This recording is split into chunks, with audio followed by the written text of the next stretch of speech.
On est prêt? Good. You want me to take?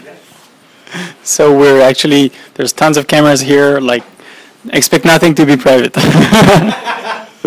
So, thanks everyone for coming. This is the third, I believe, edition of Technologie Savoir. It's a seminar where we discuss knowledge and technology. And Venkatesh Rao is actually, I don't like to read introductions, but the way he wrote his was so good that I think I'm going to read it to you right away. So Venkatesh Rao gained internet notoriety, which he opportunistically leveraged into a career through a controversial series of posts on his blog, The Gervais Principle, which explored organizational dysfunction using the NBC show The Office as a lens. He is the author of a recent book, Tempo, Timing, Tactics, and Strategy in Narrative-Driven Decision-Making. He holds a PhD in aerospace engineering from the University of Michigan and has spent time in startup, corporate R&D, and academic research environments. Currently, he is an independent researcher, writer, and consultant. His consulting work ranges from marketing models to startups to IT strategy for large companies. Besides his widely read blog, he also writes a popular email newsletter called Be Slightly Evil, which is devoted to the dark arts of career management. He currently lives in Las Vegas. Well, actually, he's about to live in Las Vegas. He's in the middle of a move right now. And he lives there with his wife, Miyang, and two slightly evil cats. He's going to talk to us today about temporal eligibility and organizational robustness. So, Venkat? Thanks, Seb. So this is the first time my work as a blogger has been slightly legitimized by a quasi-academic talk. But I tried to make up a forbidding and academic-sounding title just for fun. But really what I want to talk about is how should you manage the time and life cycle of an organization from birth to death. What's the timing model you should have in your mind? And I'm going to try and relate ideas in a book by James Scott with my own ideas in my book. So let me show you what I have in mind. Okay, so even though this is a talk to promote my book, really, this whole road trip I'm doing to Las Vegas is about my book. This book is one of my sort of intellectual foundations. It's given me a lot of really good ideas, and it has proved very fertile as a source of thinking. And I hope I got the Google Translate for French right. All right, so Google Translate gets 1 point. So a lot of the ideas are going to be from this book. So what is legibility? This is a simple example that's in the book. The forest on the right is a managed forest, and this is in 19th century Germany when they started quote-unquote scientific forestry. They called it scientific, but you'll see why it's not exactly scientific in a bit. And the left is a wild growth forest that just grows naturally, right? And to jump to the ending of the story, what happened was that the managed forestry on the right, it was designed to yield the most commercially valuable types of wood in the most manageable and controllable ways. And for that narrow purpose, it worked very well. But of course, all the problems of monoculture cropped up, disease spreading, and the forestry industry collapsed. So that's what I mean by legibility, something that looks like the picture on the right and has a certain brittleness to it. It collapses relatively easily. So why does this happen? That's what James Scott's whole book is about. Okay. So this is an idea I pulled from another book, so Stephen Johnson, Mind Wide Open. He is a guy who wrote a book about subjecting himself to various biological tests.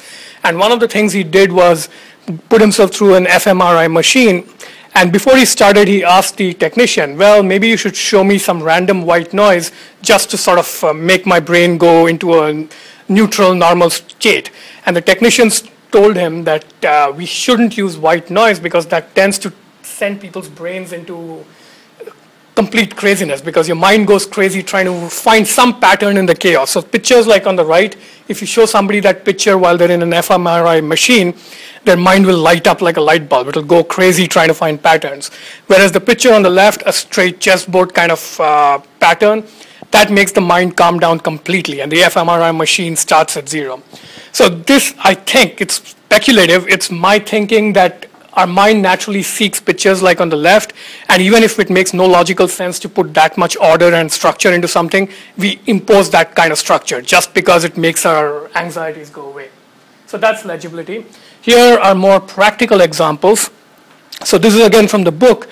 So sometime in Russia, I don't remember the exact date, there was something called the Stolypin reform, which was about land reform and mapping things correctly so that tax revenues could be maximized. And this was before.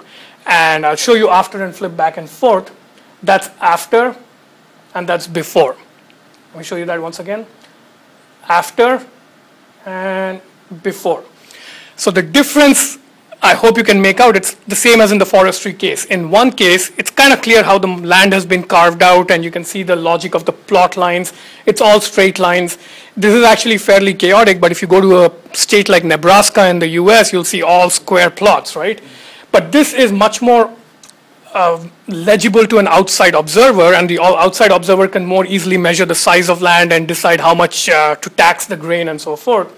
This is a mess.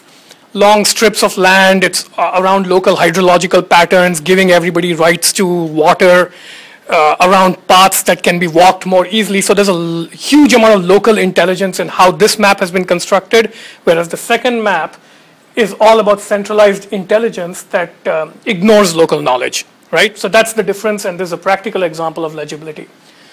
So the idea of legibility applies across all sorts of domains. And so standardization is one of the benefits of it. So a lot of this actually started with Napoleon in France, actually. So after that, the metric system came in. It helped rationalize weights and measures, and it does good things. You can increase long-distance trade. You can do globalization. You can do coordination across different cultures. So one of the motivations for 4 time zones across the North American continent today is the railroads. So before the railroads took root in the mid-19th century, there used to be hundreds of completely random, uncatalogued local times. It was like sunset, sunrise, the church bell would ring at some arbitrary local noontime, and nobody could make sense of it, and trains couldn't run on time, so coordinating had that benefit. You could run transcontinental trains, right? And making something legible makes it very friendly to outsiders as well. But there's a cost. And this is a short definition I made up actually in a conversation with Seb and a few friends we hang out with online. So it's a little wordy, but it's a dense definition. I'll just point out the highlights. So something is illegible if it serves many functions and purposes in complex ways. So a locality has thousands of people doing different things, and they're trying to do different things with their environment. Whereas when a central planner comes in, they typically want to do only one thing, like maximize the yield of a forest, or maximize the revenue from a piece of land, or tax collection from a city, right? And when a central planner comes in, what they do is impose that legible model, and that causes the organic reality to simply collapse because they don't understand how it really functions. Okay. So it applies across many domains. I showed you a couple of examples from space, which is where the concept is most intuitive. It applies in urban planning, how you lay out cities. It applies in architecture. It applies in road building. The idea of paving the cowpaths in user experience design is an example of thinking illegibly. You sort of follow and codify what people naturally do instead of building a system of roads based on some preconceived notion of how people will use it. There's a lot of legibility things to do with identity, social status. People like to make sure that social divisions are very clear. Naming conventions. Names used to be completely chaotic before central governments decided they needed a way to take census and figure out who could be conscripted into armies. So that's when first name, last name type of conventions really took root. It started happening in England around the 12th century, then it spread to the rest of Europe. And in places like India, it came with colonization, and in places like Afghanistan, it's still not there. Like you'll often hear a news report where it says, this Afghani guy is called Ahmad, and he uses only one name, and that seems very confusing to us.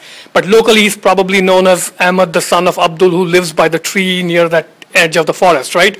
So everybody knows who he is locally. It's just, in a global sense, we don't know who Abdul in Afghanistan is. Okay. But so it applies to a lot, but I want to specifically talk about legibility in time. So clocks and precise time measurement have to do with that. So quick distinction of what we mean. So if I say I'm going to meet you at 6:30 a.m., I'm working by legible clock time. We have a common standard. If I tell you I'm going to call you after I have my morning coffee and my brain is functioning, that's illegible kind of local time. Standard time zones versus local time zones. I already made that distinction.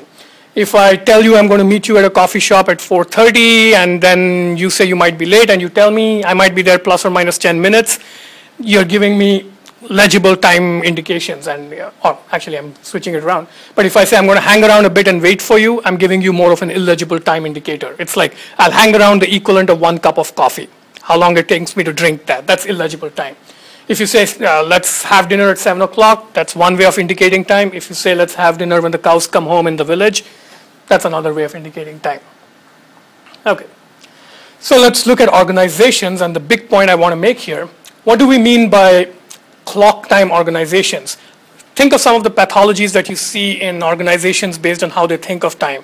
The most famous one, of course, is we must use up the budget or we'll lose it. I'm sure you guys have run into it, like it's November or close to last quarter and you must use up your budget, and people buy useless crap just to use up the budget, and then they get the same or larger budget next year. That's what happens when you impose clock time on, say, money spending time, right? Then things like we'll start the marketing campaign on Labor Day because it's an arbitrary marker when summer ends and fall starts. I'll show you the counterpart in a minute. People who think around clock time also typically are in denial that organizations rise and fall and are born and die. So Hitler thought of the 1,000-year Reich, and to me that's effectively immortal, and no empire in history, not Rome, not the which one is it in China? None of the longest lived empires have really lasted 1,000 years. They've collapsed and go through renewal. But Hitler thought he could effectively be eternal. Thinking about time in software projects. So Brooks' law is that if you add programmers to a delayed project, it's going to get even more delayed. But the reason people still continue to make that mistake is that they think in terms of clock time. They stick to a fixed deadline and they add more programmers because they think in naive resource time ways. Soviet-style 5-year planning is another example. Then the idea that learning is something that can be put on clock time, and you put employees through rotations through different departments, and in 2 years they'll be ready to take on any work. That's a clock time way of thinking. And let's look at what I call narrative time. So this is a phrase I made up in the book. The same idea is how you start thinking of them when you divorce yourself from clock time. So we will spend money as we need to, not because fourth quarter is ending. We will begin the marketing campaign when the word of mouth buzz has reached a certain level, which we will judge with our gut. That's a way to do marketing more smartly. You accept the life and death cycle of organizations. For the software team, instead of randomly trying to add more people to speed things up, you pay attention to this intangible idea called chemistry and say, is the chemistry catching on, and can we really add more people without messing up the chemistry? Because if you can do that, yes, things will speed up. Right? No 5-year plans. This is standard agile startup kind of thinking. And give new employees individualized learning curves and sort of track their progress, and are they ready yet? Give them their next challenging project. That's a more narrative way of thinking. And making a broader point, just analyzing the life and death cycle of organizations. Sebastian and I were talking on the way over about you just know the right time when it is to organize a group. So he said this group, for example, he just had an instinct that the time was right in Montreal to put together an interdisciplinary group like this. That's one way of thinking of time. Another way of thinking of it is the government decides that we need more interdisciplinary research, and there's a committee formed in January. By February, they must put in the recommendations, and the project funding demands that by March, the first 3 meetings must be held. And if you try to build organizations in that way, it's a recipe for failure. You're managing time in a weird way. Okay, so the question that I really want to discuss with you guys when we move into discussion is, what type of time thinking do you think is more stable? And obviously I've loaded it in favor of one answer, but I'll still pretend it's an unbiased question. And I've spent maybe most of my time, I would say 70% of this talk is really about Scott's book and only about 30% about the ideas in my book. And that's because I want you to buy my book and read it, so that's my book. All right. Thanks, Daniel. Thanks.